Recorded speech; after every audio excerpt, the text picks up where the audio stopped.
What's up, YouTube? I made an entrance. You did. You literally came from the side, but everybody could see you, so it just looks like you got taller. Better than getting smaller. This is BourbonSailor, and I'm Sniff of ScotchNSniff, and today we're going to be talking about beginner whiskeys from a woman's perspective. And the only reason we're doing this, like, we were talking off camera about this, but I was going to throw Jane Walker up here, but it just causes a huge point of contention, because at the end of the day, if they had made Jane Walker less proofed, then it would have been like, well, I don't think it would have been a whiskey at that point, but if they had made Jane Walker less, as manly as like regular Johnny Walker Black, then it would have been like, wait a minute, what are you guys doing? Are you saying that women are lesser? Then if they had made it stronger, it would have been like, what are you saying there? Then if they had made it from a completely different matchup, they're saying that women can't handle that. Like, there are way too many messages that could be said that, didn't need to be conveyed. Instead, it turned out to just be a different box and a picture on the bottle. So that wasn't really a big deal. It's just a marketing trick, like most of the things. But yeah, so from a woman's perspective, especially one that likes a lot more bourbon than even Scotch, why did you pick these? Let's talk about that. Yeah, and just to go back to your point about the Jane Walker, I just thought it was like, why bother? Because for one, it's been noted that women have more sensors in their tongues and in their mouth that can pick up different notes than what men can. And the other thing is, it's also been documented that women like higher proof whiskeys. So if you're gonna give me a lower proof because I'm a woman, I'm gonna kindly send it back. And that's something that I see, like, when I go out, and if, like, my husband and I are out, and if he orders something, because he'll order old fashions and, Manhattans, and they'll always put them in front of me by the whiskey neat, which is usually the opposite way. And normally if you do that, bartenders, I don't give you a good tip. So All over you should never judge.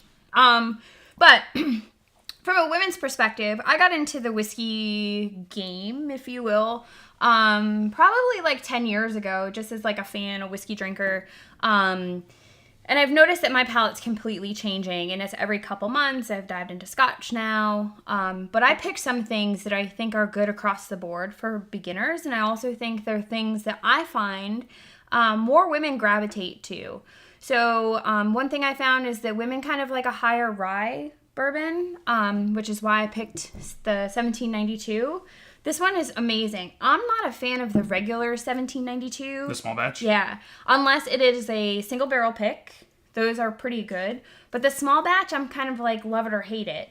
They have other offerings, though, that I think are pretty... Like, their port, their sweet wheat. Yeah. It seems like everything that's not the small batch. Exactly. Is pretty good. Yeah.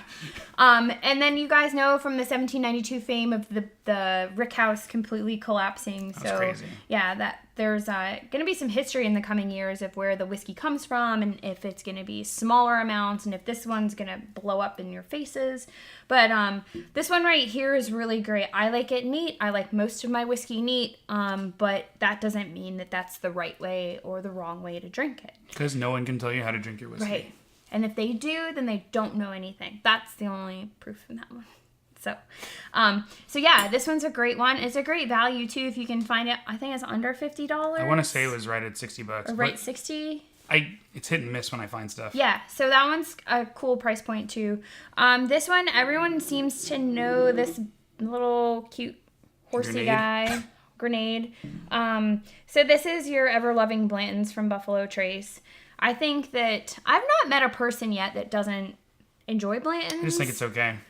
Or it's not a hateful whiskey. Yeah. It's just so... A giant thing that I've told people before is, like, I think the reason why I gravitated towards Scotch so much more quickly is because a lot of bourbons are a lot more boring. So, like, if you like corn, if you like, just like the mellowness of corn, or like the spice of rye, or like caramel notes, and then you're pretty much done. Like, welcome to all bourbons. But I mean, for beginners, it's not a bad thing because, well, just a lot of times it makes it interesting for beginners because it's like they're just trying things anyway. So trying lower proof, higher proof of the same thing, seeing what they can pull from it. It's interesting for them either way. But yeah, but from a woman's perspective, I mean, is Blanton's even better because you're a lady, or... Is it? I don't think so. I think it's just all right. So the way I like Blanton's is I like the single barrel that is the export. Oh, okay. The one Japan gets. Yeah. So straight from the barrel. That's the straight from the barrel. Sorry. And then I like this one, but it's not really my go-to anymore. I love the bottle, more than anything, more than the juice inside of it. But I think, as a bourbon fan, I think it's still complex. I think it runs a spectrum when you try different things and try comparing distillery picks against one another. When you start doing the single barrel against the barrel proof, all those concoctions, you can kind of make it fun. I don't always taste oak, vanilla, caramel. Like I think I taste a little bit more. So, which leads us to this one, which is definitely like, this to me is, and you're going to hate for me to say this, but it's so cherry to me. It's like a cherry pie almost. I think if you like Scotch, you would gravitate to this one in a way. That's why I like it so much more. Maybe that's, but see? Maybe that is it. Maybe you're right. Because all the times you mentioned cherry, I'm like, those are the things that, not sherry, but cherry. Yeah, all the times that you mentioned cherry today, I'm like, man, is that what it is? Like, I do like, ironically, I don't like cherry pies. I don't like how they're too sweet. But like, cherries themselves, fantastic. But I grew up in Germany and eating cherries off a cherry tree in street cart, so. Yeah, but I think that this isn't like your like shitty like cosmic red like glowing cherries. This is like your true like Luxardo, like Luxardos, a rich, yeah, like, delicious cherry. This makes a cool Manhattan. Sorry, I curse like a sailor. Because you are one? Because I am one.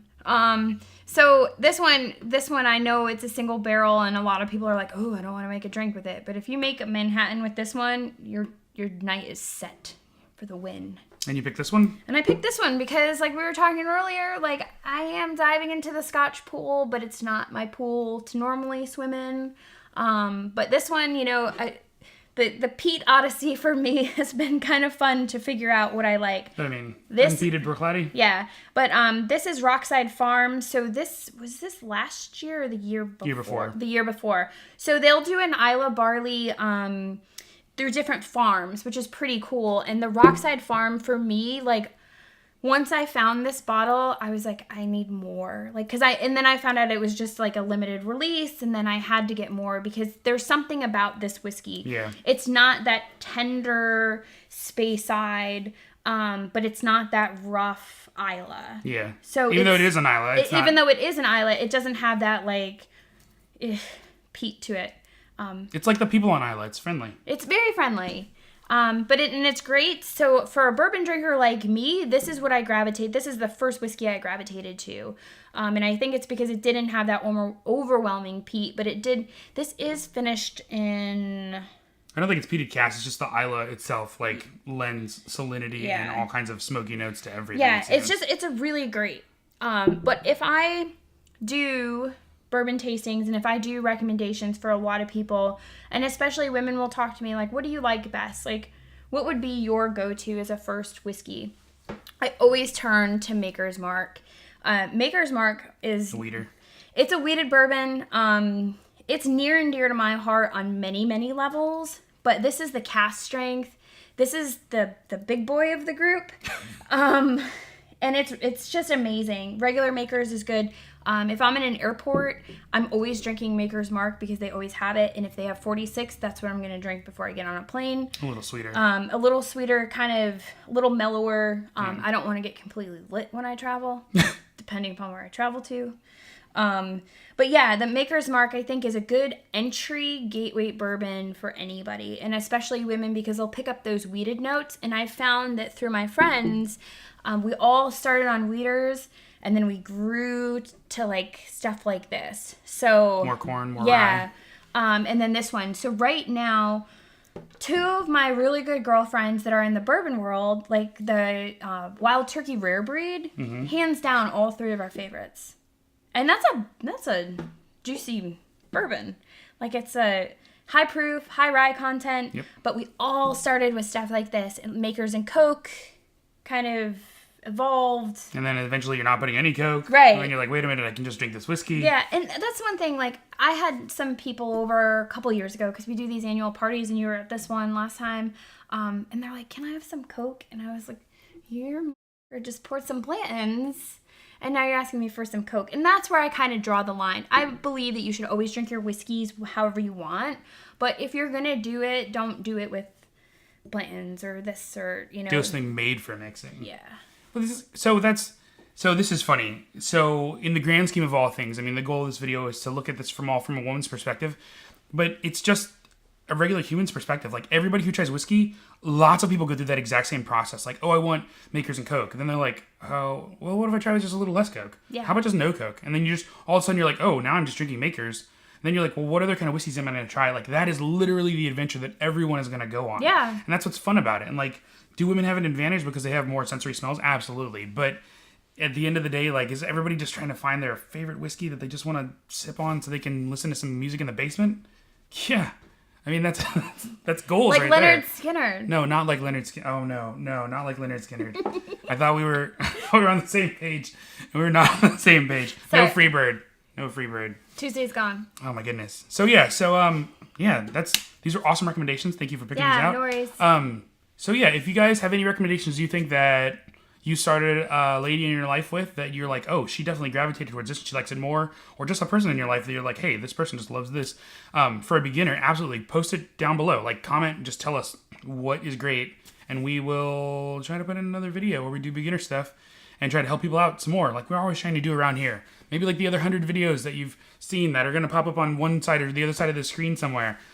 They're going to pop up somewhere. Everywhere. There's going to be a subscription, like, comment, subscribe, and tip jar. There's all this stuff. Like, everywhere. Everywhere. I'm so confused right now. But yeah, so just do that. Just do it. Do it all. Let us know what to do for beginners. You do you, boo. We're trying to help beginners.